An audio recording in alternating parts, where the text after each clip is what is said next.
If you'd like to earn CPE credit for listening to this episode, visit earmarkcpe.com, download the app, take a short quiz, and get your CPE certificate. Continuing education has never been so easy. And now, on to the episode.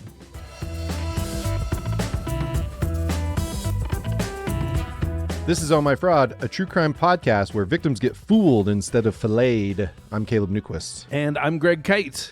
Greg, I am dispensing with the usual pleasantries because we've got a longer episode today, and I'm going to get right into it. Sounds great. Okay. When you and I were conceiving this podcast, we talked quite a bit about the psychological aspects to frauds and why those were interesting to us. And so it's pretty exciting that today on the podcast, we are going to talk to two psychologists, Professor Dan Simons of the University of Illinois, Urbana-Champaign, and Chris Chabris. He's the professor and director of decision sciences in the Department of Bioethics and Decision Sciences at the Geisinger Research Institute. So fancy. These are some fancy guests. I told the guys, I think this is, I don't know if this is in the conversation, I don't remember, but we were kind of giddy to talk to these guys. And it kind of shows. But anyway, Dan and Chris, their most recent book is Nobody's Fool: Why We Get Taken In and What We Can Do About It. And it's from Basic Books, and you can get it wherever you get books. They're also the authors of The Invisible Gorilla: How Our Intuitions Deceive Us. And you should definitely check that out. And you may have actually heard of that one. That book was based on a paper and an experiment they did back in the late 90s called Gorillas in Our Midst. And Greg, have you heard of this? Had you heard of the experiment before we talked to Dan and Chris today? Yeah, I absolutely. Yeah, I had. And actually in the interview, I had a light bulb where I was like going, oh shit, you guys are the ones who did the gorilla experiment, which I think might have been insulting to them that I didn't know that before the interview, but I think they rolled with it. I mean, they were. You know what's so fun about it is like Dan and Chris they're like funny guys. Yeah, they were great to talk to. And what's kind of hilarious about The Invisible Gorilla is that it won them the Ig Nobel Prize. And you've probably never heard of that, but nope. the Ig Nobel Prize is a satiric prize awarded to celebrate unusual or trivial achievements in scientific research. And they on their website, it says its aim is to honor achievements that first make people laugh and then make them think. Dan and Chris won that award in 2004 because of the gorillas, because of The Invisible Gorilla. Yes. Yeah. And we do have a link to the YouTube video if you want to check out The Invisible Gorilla video. There's a if you have no idea what it is, maybe go watch that real quick so that you can, because I don't know if we explain it I think we just have the assumption everybody knows what it is during the conversation. Definitely. Good. That's a good call. So if you haven't seen The Invisible Gorilla video, pause the podcast, go watch the video. It's very easy to find, and then come back, and then you'll be sufficiently primed for this conversation. Yep. But the reason we had them on the show is because of their new book, Nobody's Fool. Right. And that's also linked in the show notes. And we did some homework, Greg. We kind of, we divided and conquered, and in preparing to talk to these guys, and we had a great time talking to them. They were super fun. Fantastic conversation. A couple of good guys who know how to roll with my sometimes caustic sense of humor. Absolutely. So here we go. Let's get into our conversation between Greg and I and Dan Simons and Chris Chabris. So Dan, Chris, thanks for coming on. Generally, the way we start this is we ask people to kind of give us their kind of background, kind of their life story, try to summarize in about 2-3 minutes or so. And, don't leave out the awkward phase if you feel so inclined. But and I flipped a coin and Dan, you won. So Dan, over to you. Okay. Well, if I win, does that mean Chris goes first? Or yeah. So where to start exactly? I was an undergraduate at Carleton College in Minnesota, and I went into my undergraduate years thinking I would major in maybe physics or maybe English or maybe French, and physics didn't work out very quickly. French, I took a couple of semesters of French, and then I was in the first literature class, and there was this one person in the class who just was so fluent and so quick on the draw that I was just intimidated out of the class. I'm married to her now. Oh my gosh. That's fantastic. That's a great story. And then, so I dropped that class. And then I ended up taking a psychology class and really liked it, and then took another one and liked that, and kind of almost ended up defaulting into psychology and cognitive science as an undergraduate. I had a lot of broad interests in psychology. Went to graduate school for a year at Harvard.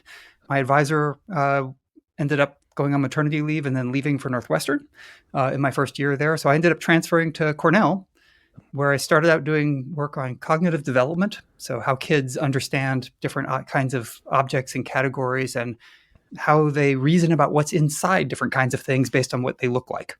Oh, interesting. So that was the first couple of years of graduate school. I was working with preschoolers and ended up shifting more to adult human perception. So that was kind of what got me into studying perception and attention more generally. And then when I went to Harvard as faculty and worked with Chris when he was there as a graduate student finishing up, we continued doing a lot of work on those sorts of topics and did work on kind of how we fail to notice things that are entirely unexpected. So people in gorilla suits is kind of right. I've seen that video where you're trying to count the number of times they pass the basketball, and the gorillas, and I'm pretty sure I was one of the idiots that's like, I'm smarter than that, but in hindsight I was like, I guess I'm not smarter than that. I mean, so that video kind of has a life of its own. It ends up in all sorts of strange places, but it was actually an undergraduate class project that we did jointly. No kidding. And cool.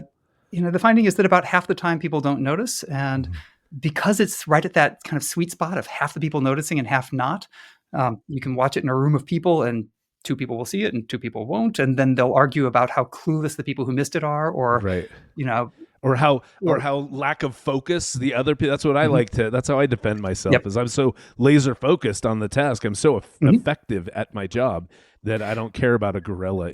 Wait, but are you saying that you made that video? That's your... Yeah. That's Chris and I. Chris and I did that as a study. Caleb, we've got celebrities on the show. That's amazing. I didn't want to say anything, Greg, because I knew you would react this way. Oh my gosh, that's so cool. Well, now I'm going to fanboy try to even chill more. Try to chill, Greg. Okay. Amazing. Yeah, so that's pretty much the sort of my central line of research over the last 20 some odd years is trying to understand, when are the cases that we do miss something? When do we not? And are there differences between people, right? Are there some people who are missers and other people who are noticers? And the short answer, as best we can tell so far, is no.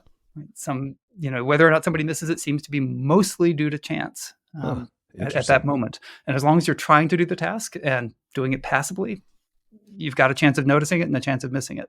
Yeah, so, cool. So that's kind of where I came from. Nice. Chris, you're up. Well, I was deterred from biology at an early age when I had trouble with the frog dissection in 9th grade, and so on. And then I was deterred from physics pretty early in college when I actually failed the course, which was the only college course I ever failed, thankfully. But I did major in computer science, where there are no guts or anything like that to worry about. And I was really interested in computers for a long time. I had computers as early as junior high or something like that. And this was a long time ago. So, where you had cassette tapes to save the programs and things like that. Yeah. I had a VIC-20. I know what you're talking about. Yes, exactly. I had an Atari 400 was my first computer. And my fondest memory from that time was all the arguments over which was better, As a VIC-20 owner, I knew mine was not better. We were very well aware that we were the Walmart of the computer world. Yeah, but if you had a Commodore 64, then we could have argued. Yeah, that would have been an argument. I had a Commodore 64. Oh, look, there he chimes in. I played with the Commodore PET in middle school. That was fun. That was even earlier. Yeah. I majored in computer science in college, and this was way back in the history of computer science. I mean, not all the way back. I'm not that old, but there weren't enough computer science courses for an undergraduate degree. So what you had to do as an undergraduate at Harvard was take some courses in a related field. And one of the related fields was physics. And I said, nope, that's not for me.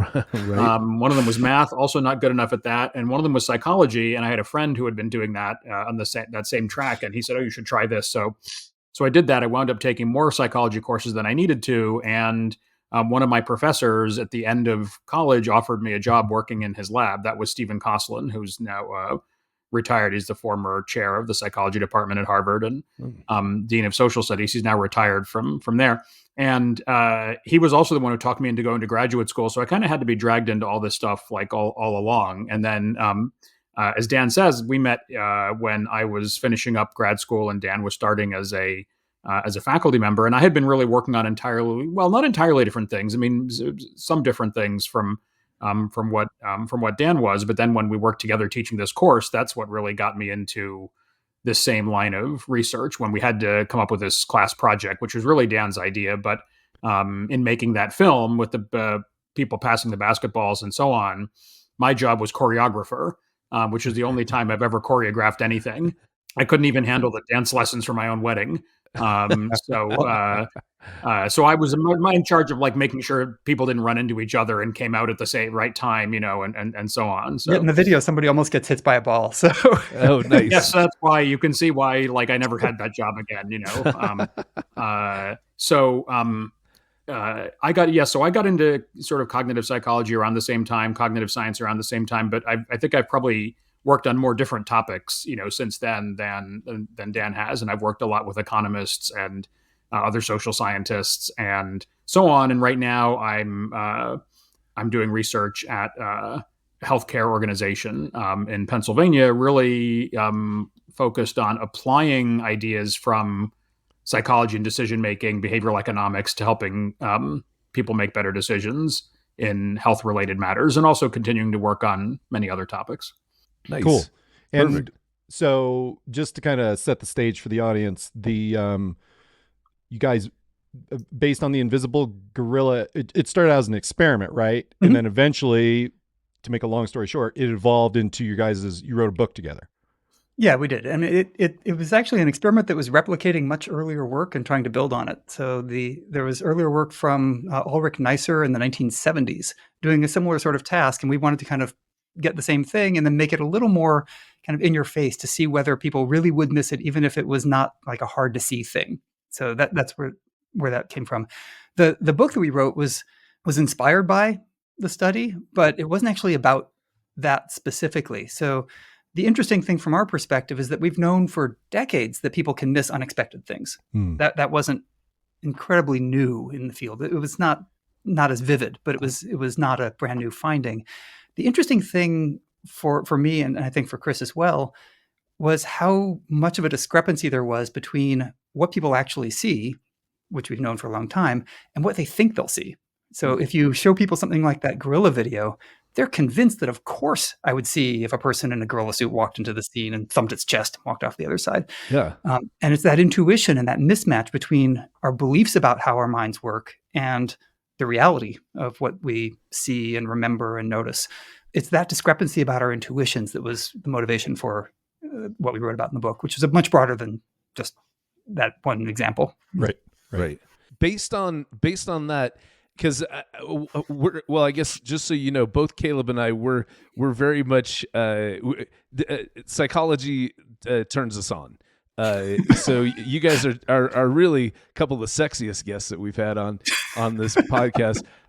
One of the things that I'm all like, I love thinking about the different psychological biases that have been, labeled and identified.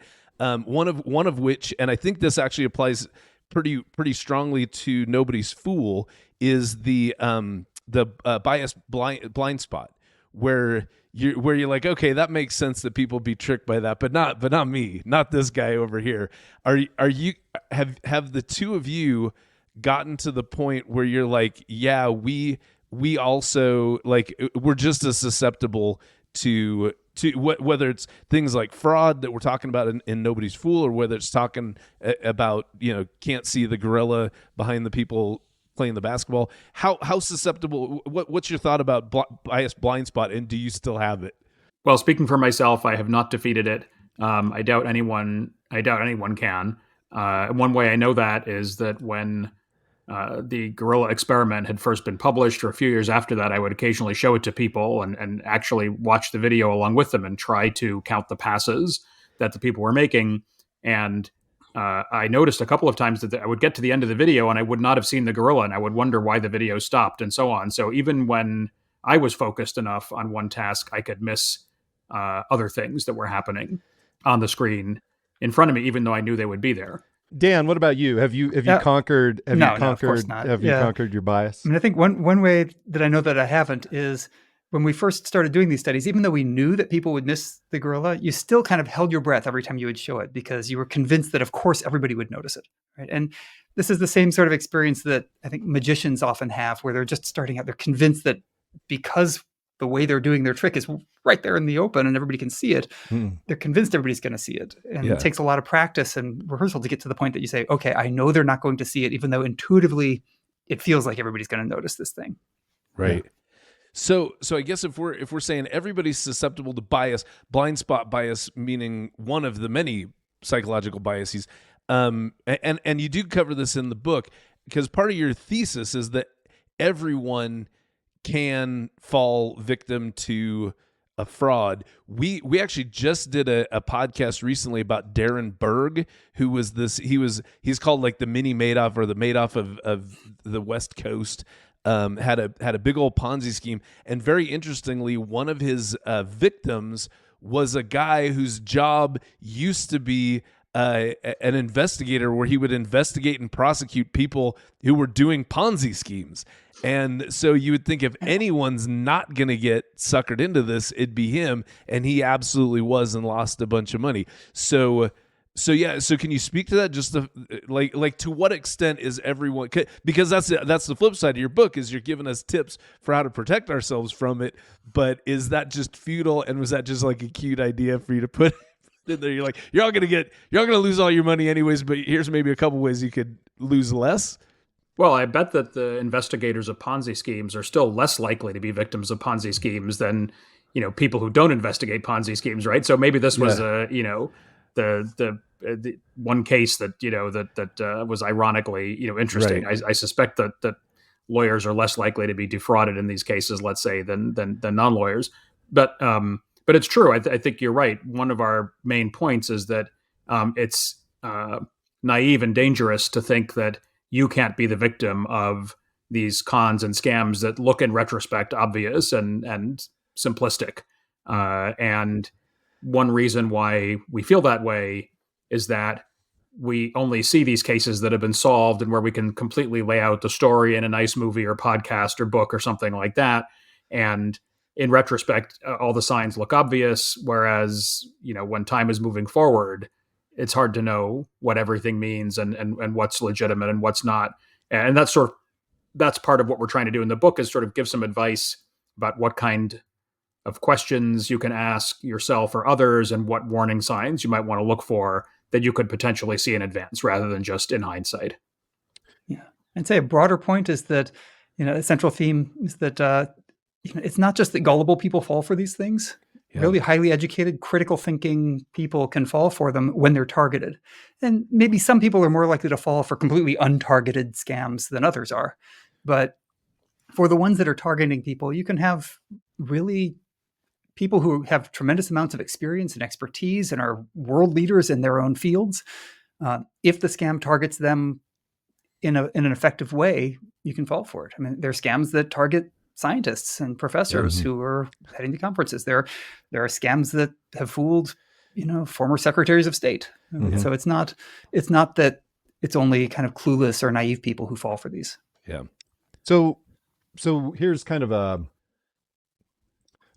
don't recall if you addressed this specifically in the book, but is there something that you guys have kind of come across where this is what people who perpetrate frauds, this is what they seem to understand about humans What do they understand about humans that the rest of us don't understand about ourselves? Is there one thing, or is there like a couple of things that they've come to learn that's how they're able to swindle people? Like are they just aware of these biases that we have, or do they kind of like stumble across them and then it's kind of like more of a comedy of errors? Like, I'm just curious as what you see as if there are any patterns in what fraudsters understand about us. I don't think they're reading books and psychological literature and so on to figure out how to do this. I don't think they take online courses or whatever. But I do think there's sort of like, if you look at sort of like what scams have been working for a long period of time and what kinds of patterns of fraud have been working for decades, generations, and so on, they do have some things in common that relate to human psychology. And then also, I think I've been thinking about this more recently. I think for each con artist, or fraudster or whatever, like there's a learning process where they're not very good at the beginning. So, for example, those famous Nigerian scammers who send out the weird emails about a prince, and his fortune, and you can send me money to help me get it, and so on. Apparently, at first, they don't actually succeed very well. And the ones who learn, and perhaps the ones who have just better talent for it in the first place, wind up sticking with the business and making money with it. A lot of people drop out of it.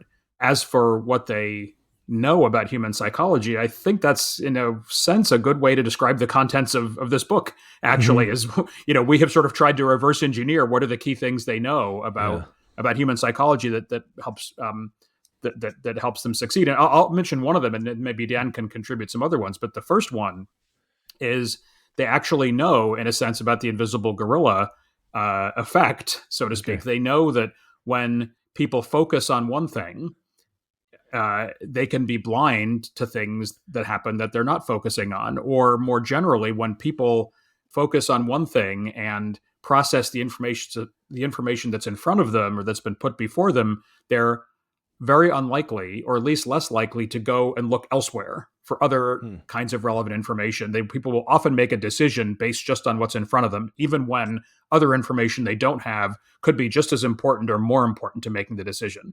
And so this works on the level of salespeople. Salespeople don't tell you what you could buy at the other stores, that the price is lower online, that you maybe don't need this thing at all, that you might be impulse buying or whatever. They don't tell you any of that stuff. They tell you the stuff that they want you to hear that would contribute to you deciding to buy their product. And they're not being unethical in that way. They're doing their job, and it's an ethical job in society. But in many ways, fraudsters are sort of relying on the same principle. They don't have to hide that much if they can sort of count on you not looking for it in the first place. So that's what we call the principle of focus. They know about focus and how it limits our thinking and affects our decision making.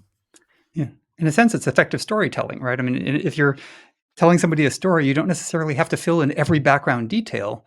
You just tell them what you want them to take home from it. And fraudsters are really good at that. They're good at giving you a narrative that puts you into it, right? Makes you part of it and makes it compelling, but they're not telling you all of the things that would take you out of that story. They're not breaking the fourth wall, right? They're making sure that you're immersed in their narrative. And there are lots of ways of doing that. And they've probably developed those through practice and evolution. And in the same way that, television psychics do the same thing, right?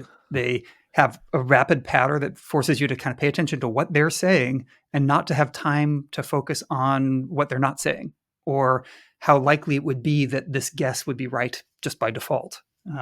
They don't give you that opportunity. Yeah. One of the things that you established pretty early in the book that I thought was fascinating and fascinating, interesting, but also made a lot of sense was, and I can't remember exactly what you call it, but kind of the fact that as humans, our basic assumption is truthfulness. If somebody says something, if we're presented with information, our default is this is true, this is accurate, things like that.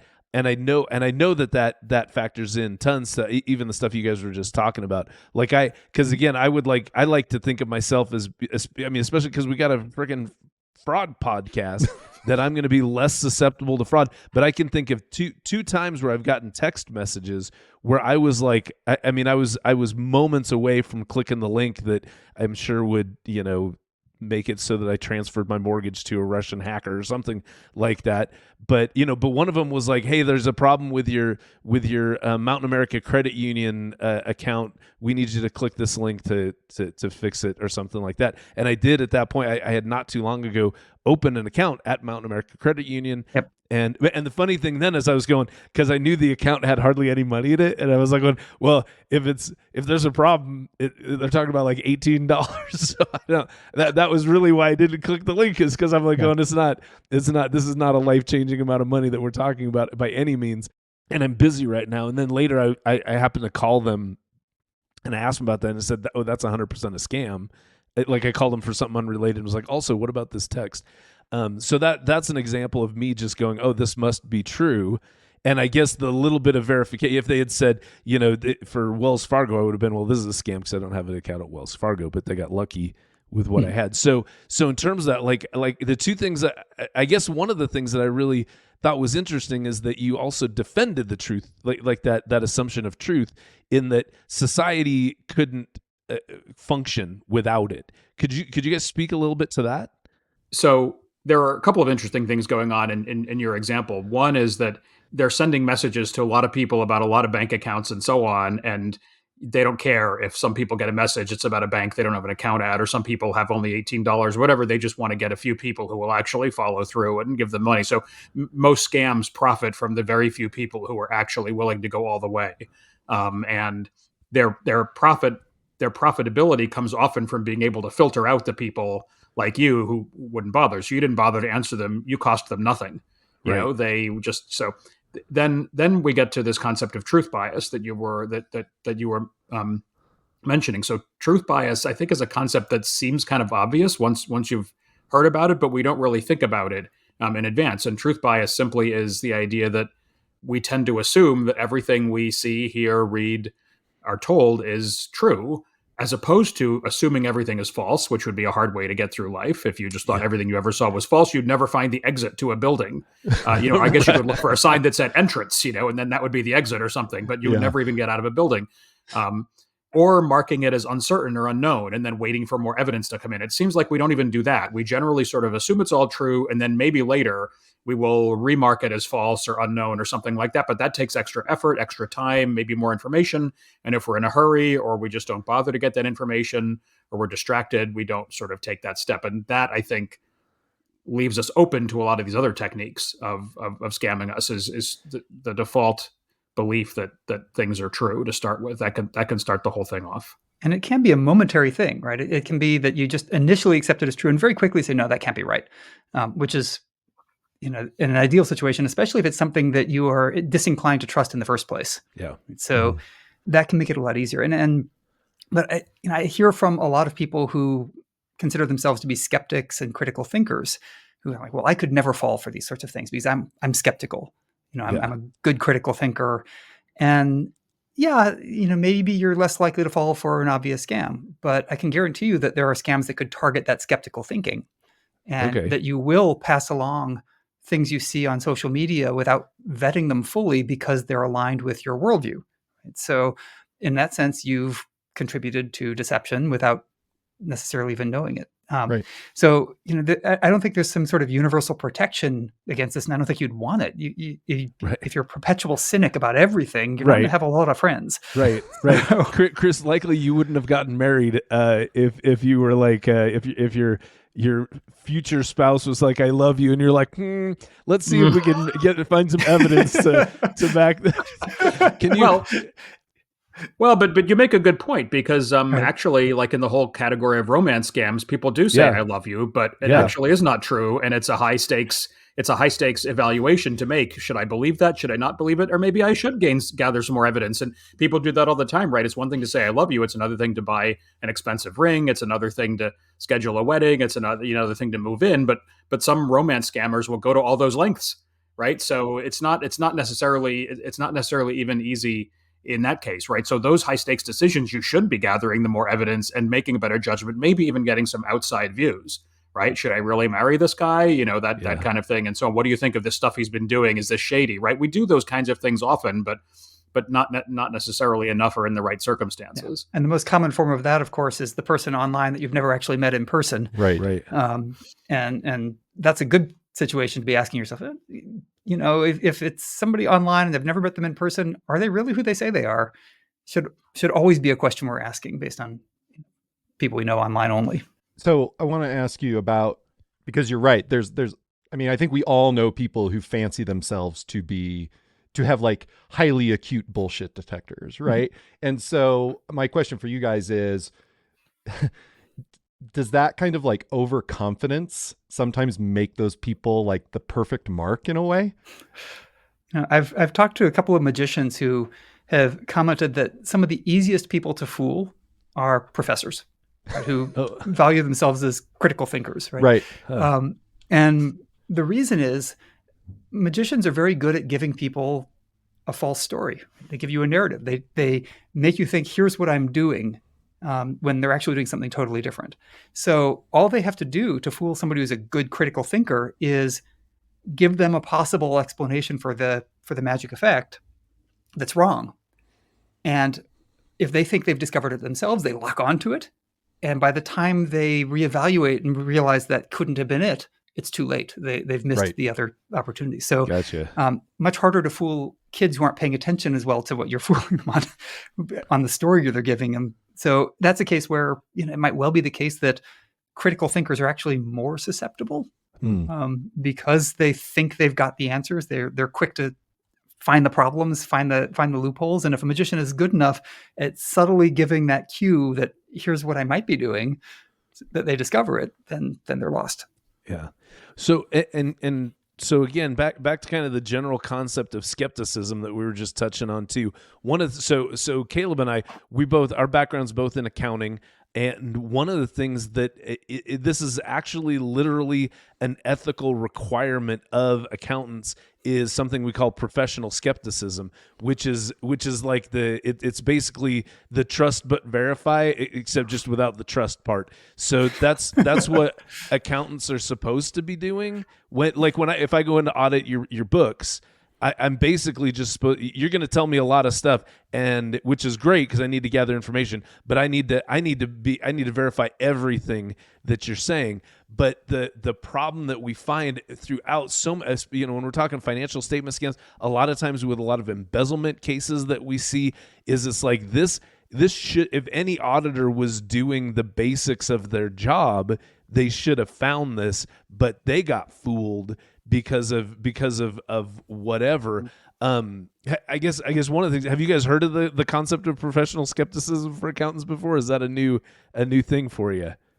I don't think I had heard of it in those terms, but it certainly makes a lot of sense. Like that's exactly what you would expect an accountant is there to do, is to verify what's been said, not to believe it or something like that, but to verify it. And likewise, you would think that scientists are there to verify the data that they're getting and the results that they're getting and so on. But often we can sort of, let our guard down when it's our own favorite hypothesis, our own study. We analyze the data, we get some results we want. We don't check our work. We don't verify that the calculation was done correctly. But if someone finds results that are completely against what they're expecting or against their hypothesis or bad for their career, they might really dig in and try to figure out where, what went wrong in this process, which is that kind of asymmetry you don't want to have, because then you'll publish mistakes that are in your favor, which makes your work look better than it is. Yeah. And then that gets to, because and I think this is a lot of what you're getting to in the one chapter on hooks about the butterfly effect, where it's like you got to make sure that that they're not promising too much. And what I was reading into that is with a lot of people who get fooled, it's like they want so badly for the thing to be true that kind of like just what you're saying, Chris, where they're like, okay, this is my favorite hypothesis, so I'm going to go ahead and do that. That's me all day long with Dan Ariely. I know Dan Ariely is the guy, the ethics, the guy who researched all the ethics, and then they found out that he was lying about his research about ethics, and I hate that because I've been teaching ethics to accountants for a decade or more now, and using all his stuff, and I love it, and so I'm like, okay, he was, even now I'm like going, okay, he faked that data, but I mean, the bottom line is his points are still valid. That's still where I'm at. So I'm like going, I'm still a sucker, even though, is he in jail? I don't think he's in No. behavioral economics jail, maybe at least that. But I think it's the same with auditors, and Caleb and I were just talking about this last night, where it's like, if you think about an auditor, yeah, I'm supposed to be the skeptic, but I also have all this pressure from my company to make sure that I get this audit done quickly and with few hours. I have all these incentives to want your books to be awesome and great and super clean and perfect, and then I just move on. So that's kind of the same thing that you're talking about, where it's like and maybe just even expanding that to the entire population. We need to be more skeptical about stuff that we're falling prey to, but we're not. But a lot of it's not, because what would you call it? It's not self-deception, but it's like self-deception. Well, it is a form of self-deception, but I think the bigger issue is that we all have these tendencies to see what we expect to see and to not look hard enough for things we don't expect to see. And one of the things, scientists are subject to this as well, as Chris was saying, that, yes, we're trained to be critical thinkers. Yes, we're trained to think about alternative hypotheses and explanations and to try and knock down the alternatives. But we tend to do that much better when we disagree with something than when we agree with it. And, one of the things that you can do, that scientists have started to do, is to put practices in place that essentially force you to do those things along the way. So there's a movement toward specifying in advance exactly what your hypotheses are supposed to be, and how you're going to analyze the data and how you will interpret the outcomes. And if people do that consistently, then if it comes out the opposite of what you expected, you still have to report what came out. Right. And you have to sort of think about, okay, maybe it came out this way for some other reason, and maybe I can find out why.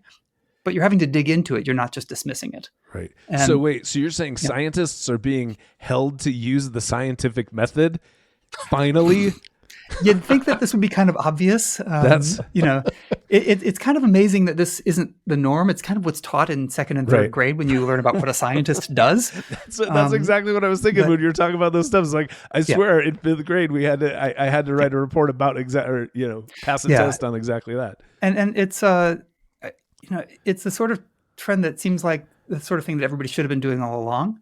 But it's there are a lot of other incentives in science that lead people to do things that really aren't the best for finding or better approximating what's true. Yeah. And that's the same with the professional skepticism that we see. Everybody who's an accountant knows that they're supposed to, and even people who aren't accountants, like Chris, like you were saying, it's like, well, that seems obvious that's what an audit's supposed to be, right?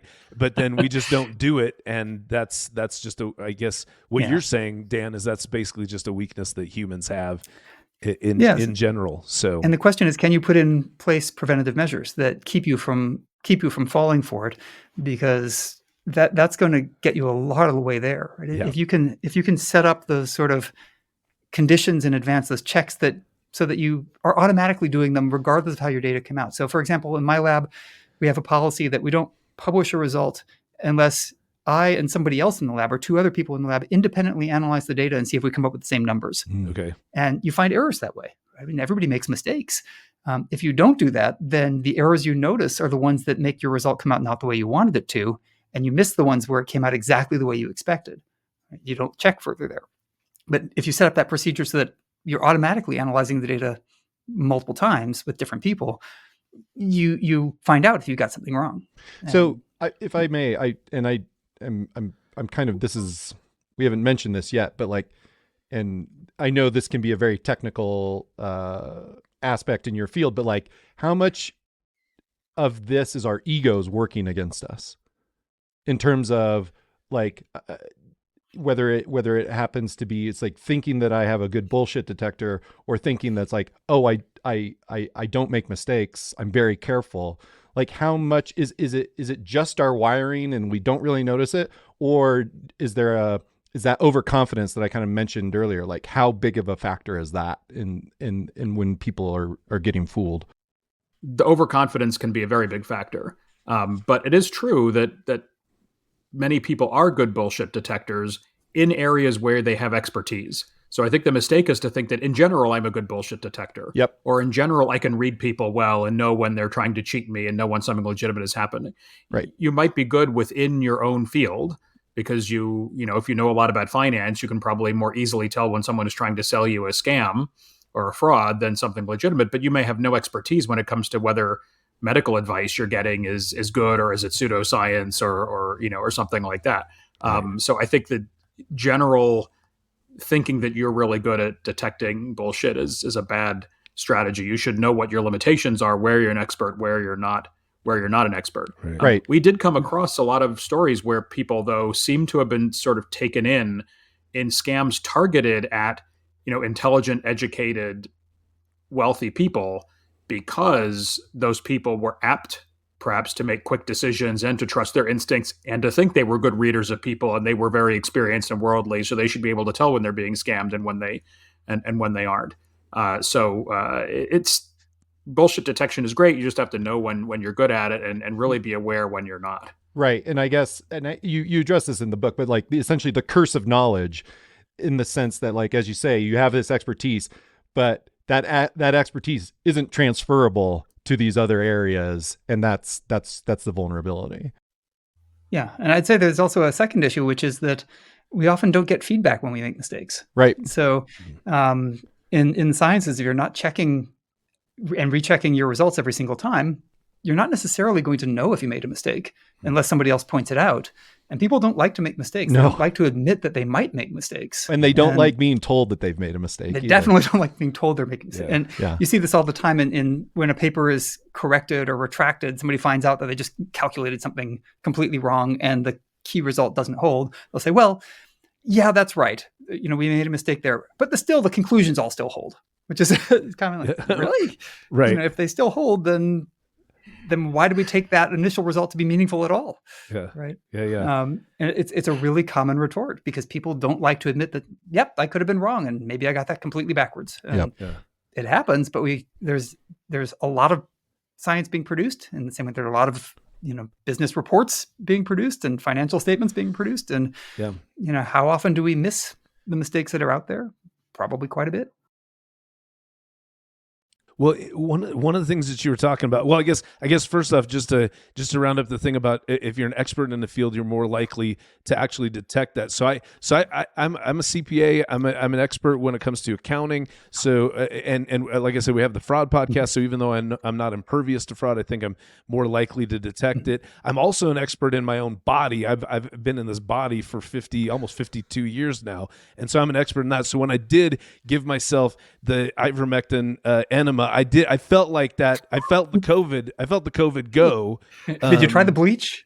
I didn't. I mixed that with the. It was kind of it was a whole compounding. It was kind of a compounding pharmacy kind of. Anyways, but not really changing subjects, because you guys were talking about if you're able to set up like processes, like put in place some, you know, different procedures that you need to follow that are going to allow you to be duped less. That was one thing that it seemed like you had something in every single chapter that was like, here's the problem. Here is a question you need to ask yourself that's going to help you be duped less. Just real quick, could you give us a quick just rundown of what people should be doing to help them get defrauded less? Well, it's hard to go through all of them, but a couple of the best ones, I think. Do your faves. What are the Well, so the first, I'll kind of start at the beginning. So we started with truth bias. So it's important to more often ask ourselves, is this really true? Simple question, is this really true? It's amazing. Like, again, it seems obvious in hindsight, and we can't ask it all the time, but when things are important, you know, like you got this text message saying that, you know, your bank account has been locked for something like that, you know, and, right? Is that really true? Is that really what it seems to be?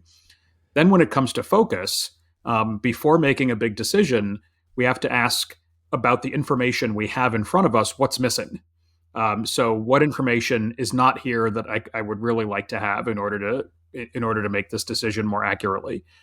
When it comes to situations where there could be like a prior belief that we have that is really influencing our decision making. It's often good to ask specifically, what am I assuming is true that could influence my decision making here? So often that's just not like, is the thing in front of me true, but is there some other belief I have that that is really critically determining everything else I'm believing? A cute example of that is this idea called the Mandela effect, where people believe that like history is being rewritten, timelines are forking, physics has gone wild because they have a memory that, for example, Nelson Mandela died in the 1980s in prison as opposed to dying in 2013 after being president of South Africa. Right. And they are assuming that their memories are infallible, at least on this topic, and then changing all their other beliefs about how the world works and physics and so on to conform to that. So these are cases. Now, I'm not saying asking this question would have stopped these people from coming up with this hypothesis, but it can happen a lot in everyday situations. A simple one being, oftentimes we proceed as though we assume that the people we're dealing with are not criminals or have not been convicted of crime or fraud. But as you would know better than us even, a lot of fraud is done by people who've done it before, and in fact, sometimes done it over and over and over again in very similar patterns. So perhaps looking them up before making a deal with them on an important matter, might be good. Right. So we talk about that background checks. It's like you got to you just do them. Yeah, and the reason we don't do them is we're assuming that the people we're dealing with are legitimate, and that's often something we didn't even realize that at some point we made that assumption. We just made that assumption. In the back of our minds and never question it. So we have to surface it and question it explicitly. I don't know, Dan, you want to mention a couple other? I'd take a step up a little bit and say, okay, the most important thing to think about first is this a situation where I should bother looking for more information? So you gave the example of this text where you only had $18 in your bank account. So you decided, you wouldn't worry about clicking the link then because it wasn't enough money to worry about. The time when you should worry about it, of course, is when you actually do have a lot at stake. That thinking about when to spend the time and effort to ask, because it's hard to ask additional questions, to constantly be double checking, is this true? Should I trust this person who I've known for a long time online? Those things take a lot of effort. And if the stakes are really low, it's probably not worth your effort. When the stakes are high, the strategy that I like that kind of encompasses most of the guidance we give is, imagine that you were trying to defraud yourself, right? And the stakes are high. How much effort would you go to, right? If you wanted to pull a con on you, like you want to get somebody to give you their bank account number, what kind of links would they go to if they knew that you had a lot of money in that bank account? Or what links would they go to get you to, enter into a business deal that's questionable? What links would they go to cover the fact that they were embezzling, right? If they were somebody who is trying to deceive? Right. And if there's a lot of money at stake and they at least have some experience doing what they do, because people who commit fraud tend to commit fraud, how much effort will they go to? If somebody's trying to pass off a forged painting and it's a high value painting, they're going to go to a lot of effort, and it might be worth them spending 6 months or a year to set up the background for that in order to make it more and more compelling. Right. In the same way that, magicians often will go through Herculean efforts to set up an effect, so much so that nobody would think, oh, they couldn't possibly have spent 6 months doing that in order to make this effect work. So it's so outlandish that it wouldn't work, but if it's central to their career, they're going to. Right. So I think thinking like a con artist brings out a lot of these things. If you think about somebody who is sending out text saying your bank account might be compromised, okay, well, if they were going to try and make money doing that, how would they do it? Well, they'd send that text out to tons and tons of people, in which case it doesn't necessarily matter. They're trying to catch people who happen to have an account at that bank and happen to have a lot of money in it. And that's funny, again, even with that specific example, because what you're saying is it's like, how much is it? Basically, ask the questions to the extent that, like you said, if stakes are low, you probably can just not even worry about it.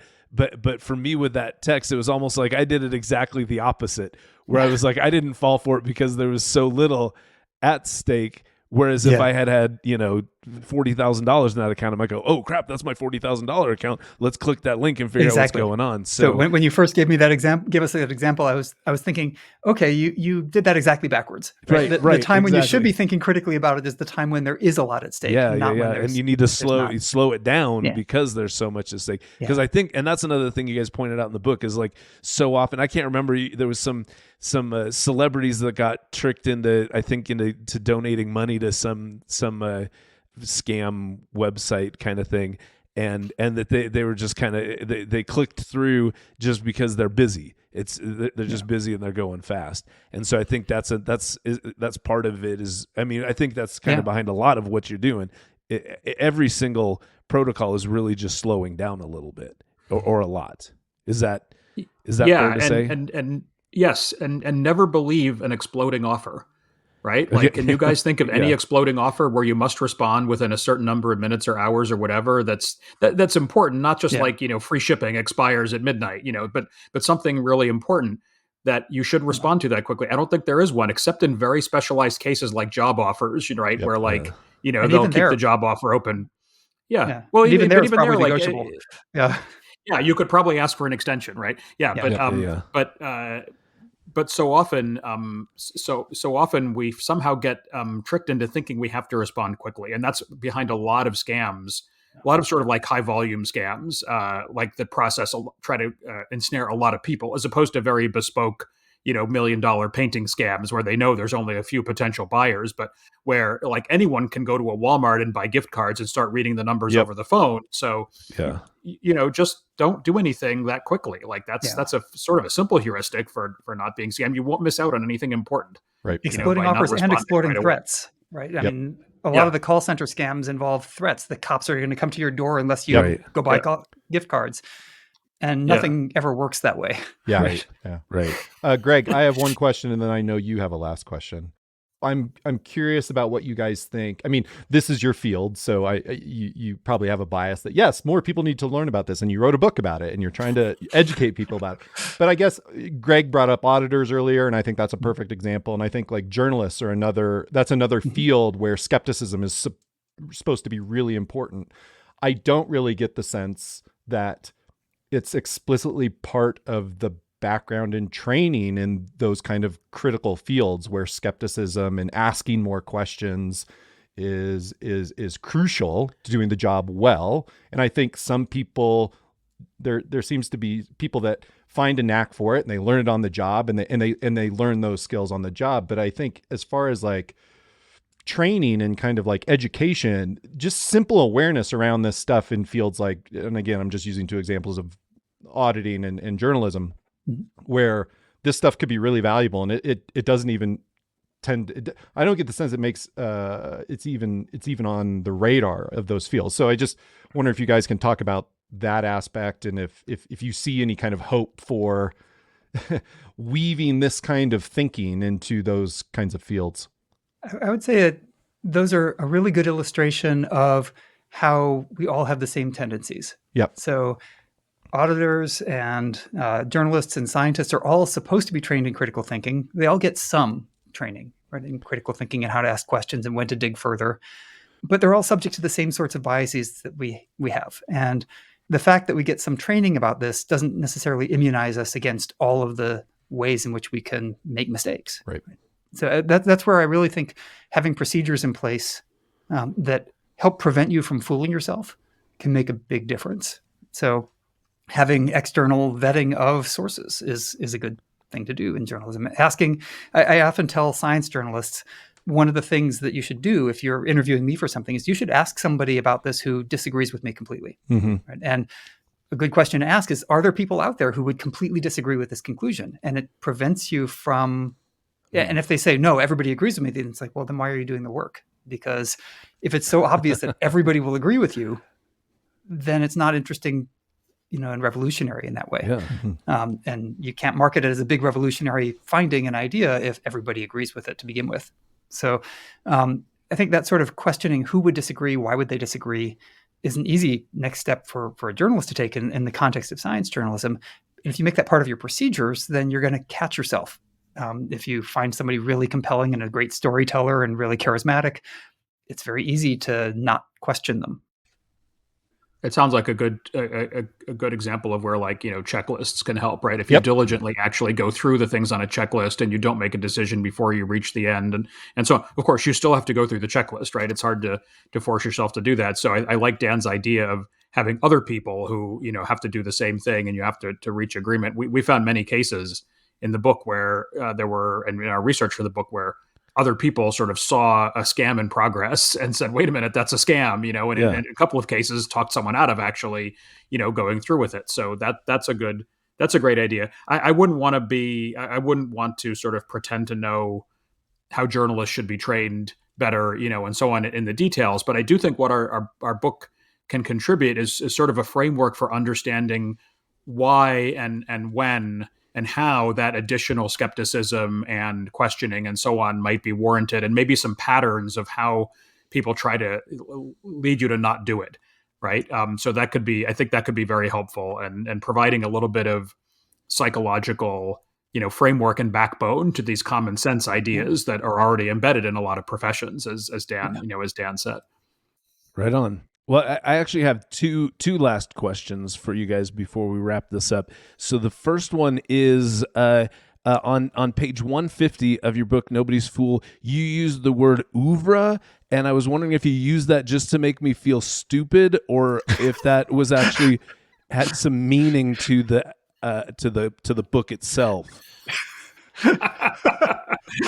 No, it was to make you look stupid. Okay. All right. Okay. Okay. We anticipated that you would interview us about the book. Yeah. And we put it on that page just for you. Then you nailed it. Well done. Well played.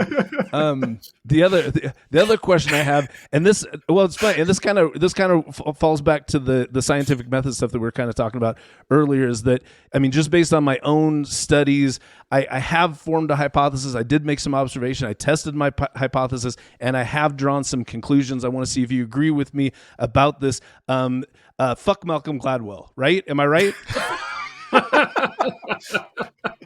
I didn't see that coming. I wouldn't use exactly those words, but okay. Because I would. I did, and I would just now. In fact, yeah. Yes, we heard. Yeah. I don't know. Even I wouldn't. I mean, I think I've sort of been in a somewhat bigger fight with Malcolm Gladwell than Dan. But you might be surprised to hear that I've read almost everything he's written, and I actually enjoy reading his stuff. But it's sort of like you have to approach it, in my view, with the right mindset. And so, what can you get out of Malcolm Gladwell? You can get some interesting stories and ideas that you then have to see from other corroboration from other sources and from your own expertise and so on, whether to believe them or not. And you can also get some lessons in good writing and good persuasive writing. He does a great job of sort of describing science in a way that seems to make millions and millions of people interested in it and believing in it. And probably communicators and scientists should learn a little more from that, but at the same time adhere to the ethic of, we have to describe the science, in the most fair and accurate way, and not pretend we know more than we do, and so on. So I don't hate Malcolm Gladwell. I wish he would do a little better job, though. Gotcha. So personally, I do hate Malcolm Gladwell. I know hate's a strong word, but I'm gonna lean into it. I read the big three with Blink, Outliers, and Tipping Point. I read all three of those. And Chris, I would agree with you. I very much enjoy. They were very enjoyable books to read. But then I felt like I got duped, because each one of them, after I finished reading the book, I was like going, there is nothing actionable for me to do in this book, like Outliers, like he was talking about the hockey players, where it's like, well, so many professional hockey players were born between the months of October and December. If you look at this, like I can't go back and get born between October and December. This doesn't help me at all. And then I think just by and large, like the 10,000 hours thing is just been shown to be bullshit, because we've all spent 10,000 hours driving, and I still drive with a bunch of fucking idiots on the freeway all day long. So, well, you could still influence the birth date of your children. That's true. Think about that. That's, okay. Yeah. as far as the 10,000 hours go, 10,000 hours thing goes, it's, someone who was a big believer in that theory might say, well, we aren't really doing deliberate practice when we're driving. We're just trying to get to work on time. We're not actually like trying to get feedback. And there are some people, of course, who like to honk a lot and basically give people feedback on their driving, but that's still a minority of, I know. And despite how many times I yell out my window, get off your cell phone, you asshole. Seems like people are still on their cell phones. I guess I'm doing what I can. What's interesting about those cases is, of course, there's often some evidence behind the claim, and then it gets kind of exaggerated beyond the level that it's actually supported. Right. So Right. There's plenty of evidence for the effects of deliberate practice. Generalizing that to say that talent doesn't matter is maybe a bit too much. Yeah. Right. And that's for me, that's the issue that I have with a lot of sort of popular science writing, is that it doesn't have the right level of humility, that it states a claim with certainty. And then if you're an expert in an area and then you read those claims, you can see all the problems with them. You know the research that's involved and realize that it's a misrepresentation of the consensus, right? If there is a consensus, it's not representing alternative views or ways that it might be wrong. And Gladwell is a master at making people feel like they're having great insights and that they're smart from reading his work. It's a real skill to make people feel like they're getting a deep understanding of something. But he does that by cherry picking, right? He does that by exaggerating results, by not interviewing people who disagree with the people he's interviewing, because the people he's interviewing give him a good story. And that story is often to support a broader narrative. Okay, so then let's move on from Malcolm Gladwell to Billy Joel, Neil Diamond, and Josh Groban, three other people that I hate. What?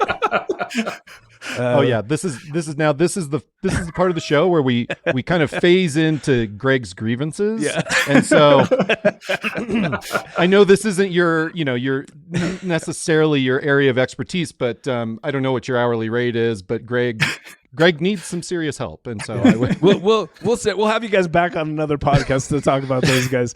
I think our discussion of Malcolm Gladwell was probably sufficient for what we're going for today. Thanks, guys.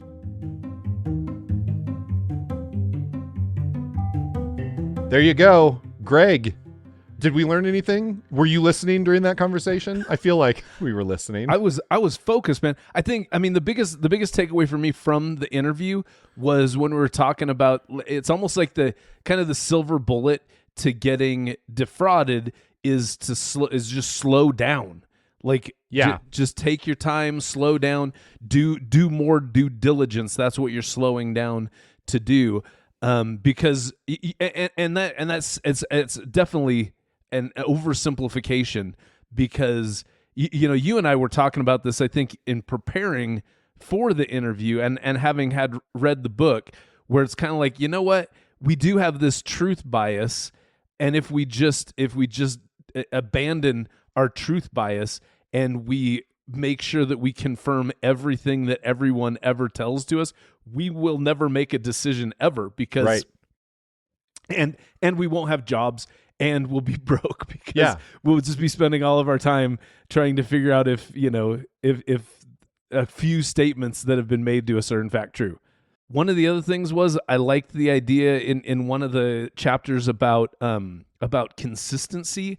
As humans, we're risk averse, we're loss averse. Yep. So we want consistency. We want to go, okay, if I do this, then I know these following things are going to happen. And if somebody promises things that are going, and if the actual results are too consistent, you need to be going, wait a second, why is there not any variability in these, in these results?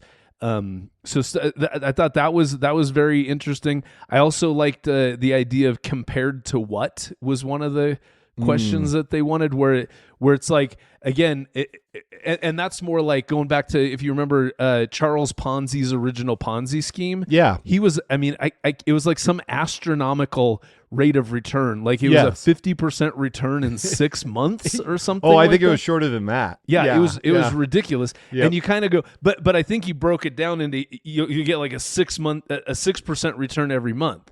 And you just go, 6%. Okay. But then you go, compared to what?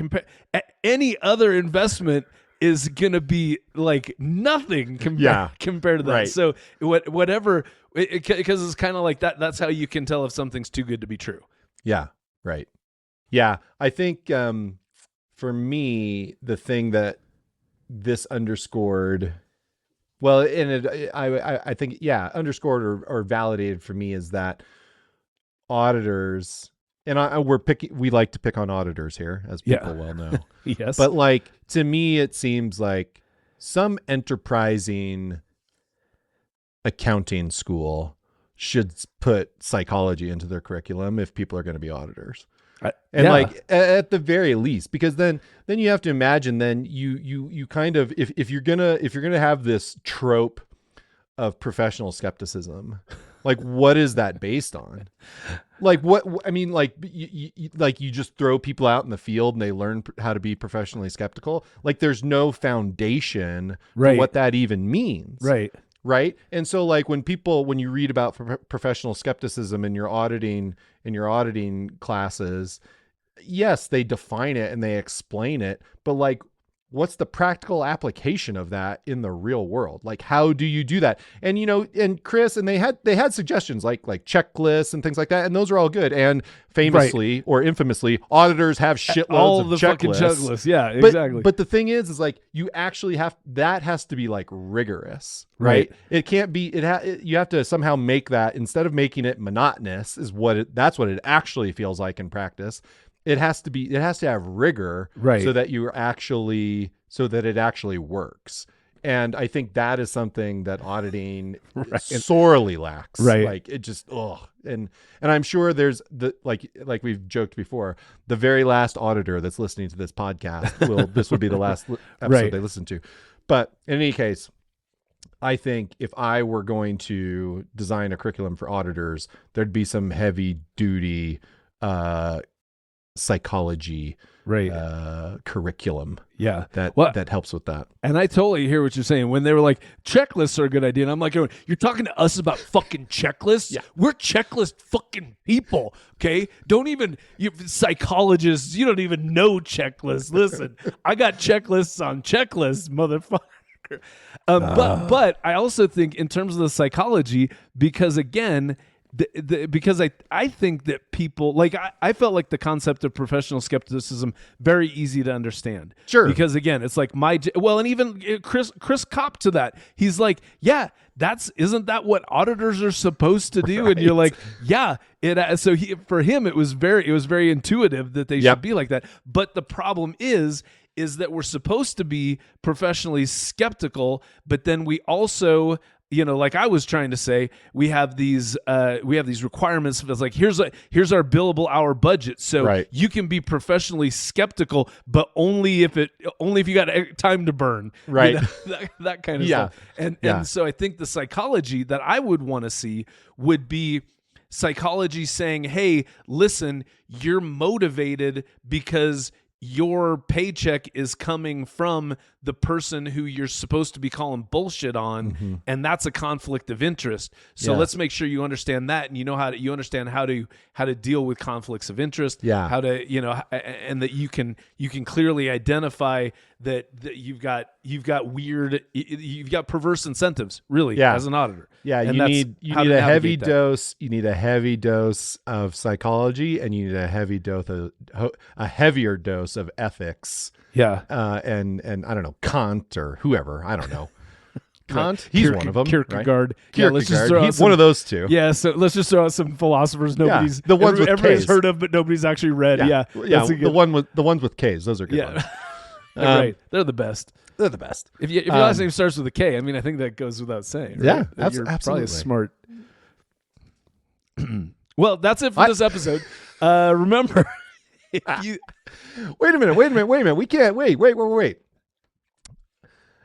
So Malcolm Gladwell is not going to hear this ever. No, but you went pretty hard at him, Greg. So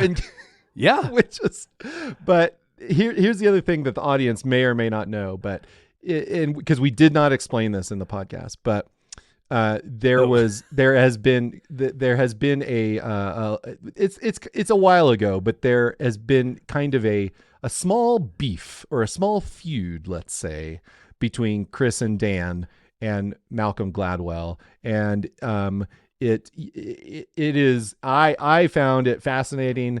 I think I find that there's valid points on both sides, but I think Chris and Dan are scientists, and so that's going to be their perspective. And Malcolm Gladwell is a storyteller / bullshit artist, and so so I can understand that, right? Yep. And so anyway, that was.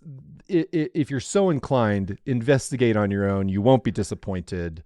And so that's where that all came from. Yeah. Well, and I stand firmly with what I said. All right. Yeah. You all heard it. Yeah. All right. Well, that's it for this episode. And remember, if you think your bullshit detector is amazing, well, that's bullshit. So apparently it isn't as good as you think it is. And also remember to be more skeptical, especially of Malcolm Gladwell's books. If you want to drop us a line, send us an email at ohmyfraud@earmarkcpe.com. And Caleb, if people want to get a hold of you, how can they do so? They can find me on LinkedIn. My full name, Caleb Newquist.